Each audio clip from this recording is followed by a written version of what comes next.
Miss, alors vous n'écrivez pas que des livres, hein. Parmi vos nombreuses activités, vous donnez des conférences, des masterclass, notamment pour aider les jeunes auteurs à se lancer. Écoutez la question de Anne-Laure de Ici Librairie à ce sujet. Bonjour Bernard Werber.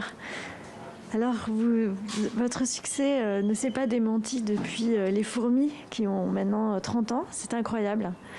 Et vous faites des masterclass et donc vous formez des écrivains. Est-ce que vous leur donnez la recette de votre succès? La recette de mon succès tient à un seul mot: trouver du plaisir à écrire et se libérer du regard du prof de français qui était tout le temps en train de rectifier tout ce que vous faisiez, c'est-à-dire s'amuser, trouver une dimension complètement ludique et ne pas écrire avec la volonté d'être publié ou d'être célèbre, mais écrire avec juste le plaisir de laisser une histoire, retrouver son côté enfant. C'est bizarre de me voir, non, mais retrouver son côté enfant et ne pas avoir une volonté de faire bien, juste avoir une volonté, comme un cheval qui galope, vous savez, quand un cheval galope, il ne se demande pas s'il va gagner des courses, il se dit juste, tiens, j'aime bien détendre mes muscles en galopant.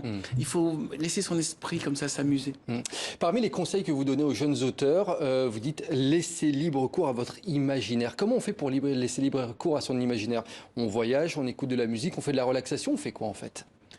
Alors, déjà, pour développer son imaginaire, il faut se libérer précisément du carcan de tout ce qu'on vous a dit qui est bien, qui est mal, et surtout avoir la volonté, cette volonté d'être original. Je crois que ce dont souffre un peu la littérature française, c'est qu'il y a des livres qui marchent, et du coup, il y a d'autres livres qui copient ceux qui marchent. Il ne faut pas copier, en fait, c'est ça? Voilà, il ne faut pas copier, il faut innover. Et au moment où vous écrivez, il faut vous dire, j'ai fait un truc complètement nouveau qui n'a jamais été fait. Alors évidemment, c'est plus difficile à présenter pour être publié, mais si ça marche, là c'est jackpot.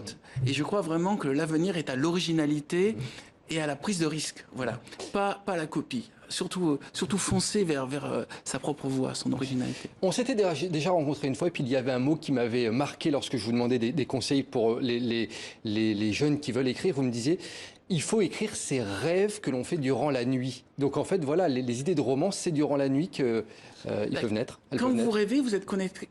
Quand vous rêvez, vous êtes connecté à votre inconscient. C'est l'un des rares moments où vous n'êtes pas en train de subir, j'allais dire les journalistes, ou tout ce monde qui vous dit vous devez penser ça de ça. Et votre inconscient, il vous envoie des images chaotiques, un petit film, mais c'est vous. Et il faut prendre cette habitude de se reconnecter à son inconscient et à ne pas croire à tout ce que les autres racontent. Voilà, inventer son propre système de vérité. Et en effet, je note mes rêves tous les matins. Je conseille à tout le monde, tous les gens qui veulent être écrivains, je leur conseille de noter ses rêves. De noter les rêves et surtout d'essayer de rester le plus fidèle possible à son rêve, pas l'interpréter, mais même s'il est bizarre, de le noter tel qu'il est.